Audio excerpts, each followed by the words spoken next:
സിപിഐഎമ്മിന്റെ സംസ്ഥാന സമ്മേളനത്തിന്റെ ചെങ്കൊടി ഇന്നുയരും. ദീപശിഖ പതാക ജാഥകളും കൊടിമര ജാഥയും ഒക്കെ ഇന്ന് കൊല്ലം ആശ്രാമ മൈതാനിൽ സംഗമിക്കുന്നുണ്ട്. ടൗൺഹാളിലെ കോടിയേരി ബാലകൃഷ്ണൻ നഗറിലെ പ്രതിനിധി സമ്മേളനത്തോടെയാണ് നാളെ ഈ സമ്മേളനം ആരംഭിക്കുക. കൊല്ലത്ത് നിന്ന് വിശദാംശങ്ങളുമായി നമുക്കിപ്പം VS അനു ചേരുന്നുണ്ട്. അനു, സിപിഎമ്മിന്റെ പ്രധാനപ്പെട്ട നയസമീപനങ്ങളിലും ഉൾപാർട്ടി രാഷ്ട്രീയത്തിലും അടക്കം വമ്പൻ പൊളിച്ചെഴുത്ത് പ്രതീക്ഷിക്കുന്ന സമ്മേളനത്തിലാണ് തുടക്കമാകാൻ പോകുന്നത്. കൊല്ലം എല്ലാ രീതിയിലും ഒരുങ്ങിക്കഴിഞ്ഞോ?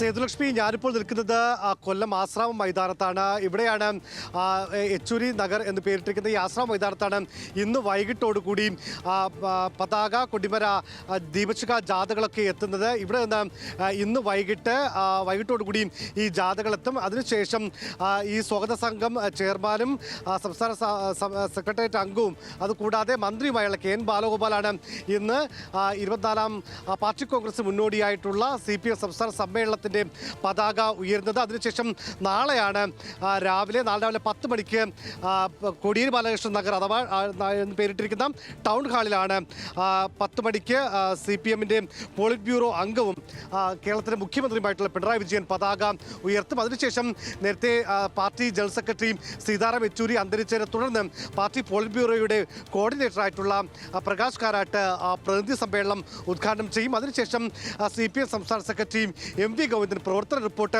അവതരിപ്പിക്കുകയും ചെയ്യും. ഈ കഴിഞ്ഞ സംഘടനാ കാലയളവിലെ രാഷ്ട്രീയ സംഘടനാ പ്രവർത്തനങ്ങൾ, രാഷ്ട്രീയ മറ്റ് പ്രവർത്തനങ്ങളൊക്കെ ഈ പറയുന്ന സംസ്ഥാന സമ്മേളനം ചർച്ച ചെയ്യും.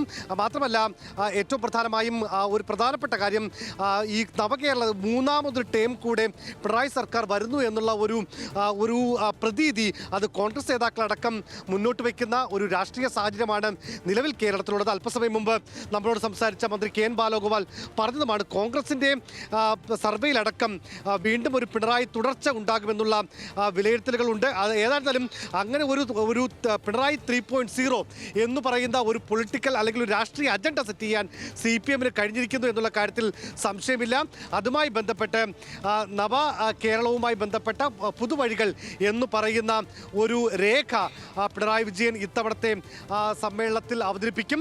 അപ്പോൾ ഏറ്റവും പ്രധാനമായും പ്രവർത്തന റിപ്പോർട്ട്, അതുകൂടാതെ പിണറായി വിജയൻ അവതരിപ്പിക്കുന്ന നവകേരളത്തിനായിട്ടുള്ള രണ്ടാമത്തെ രേഖ, അതുകൂടാതെ കേന്ദ്ര കമ്മിറ്റിയുടെ കരട് രാഷ്ട്രീയ പ്രമേയം, ഈ 3 കാര്യങ്ങളിൽ ഊന്നിയിട്ടുള്ള ചർച്ചയാകും വരുന്ന പ്രതിനിധി സമ്മേളനത്തിനൊക്കെ അടക്കം ഉണ്ടാവുക. 8-ാം തീയതി ഈ പറയുന്ന ഇതിന് കരട് രാഷ്ട്രീയ പ്രമേയത്തിനടക്കം മറുപടി സമ്മേളനത്തിലുണ്ടാകും. 9-ാം തീയതി രാവിലെയോടുകൂടി പുതിയ സംസ്ഥാന സമിതിയെ തിരഞ്ഞെടുക്കും. അതിനുശേഷം സംസ്ഥാന സെക്രട്ടറി MV ഗോവിന്ദൻ തന്നെയാകും സംസ്ഥാന സെക്രട്ടറിയെ തുടരാനുള്ള സാധ്യതകളാണ് നിലവിൽ അറിയുന്നത്. മാത്രമല്ല, സംസ്ഥാന സമിതിയിലേക്ക് ആരൊക്കെ എത്തും? ഇപ്പോൾ വീണ ജോർജ് അടക്കമുള്ള പുതുമുഖങ്ങൾ നയസമീപനത്തിലും അതുപോലെ നേതൃതലത്തിലും ഒക്കെ വലിയ പൊളിച്ചെഴുത്തൊക്കെ പ്രതീക്ഷിക്കുന്നുണ്ട്. ഇനി ഏത് തരത്തിൽ ചർച്ചകളൊക്കെ മുന്നോട്ട് പോകുമെന്ന കാര്യമൊക്കെ കാത്തിരുന്ന് കാണാം. ശരി അനുവിലേക്ക് ഇനി വീണ്ടും മടങ്ങിയെത്താൻ, കാരണം സമ്മേളന കാലമാണല്ലോ. അത് തന്നെയാണ് ഏറ്റവും പ്രധാനപ്പെട്ട രാഷ്ട്രീയ കേരളത്തിന്റെ ചർച്ചാ വിഷയവും.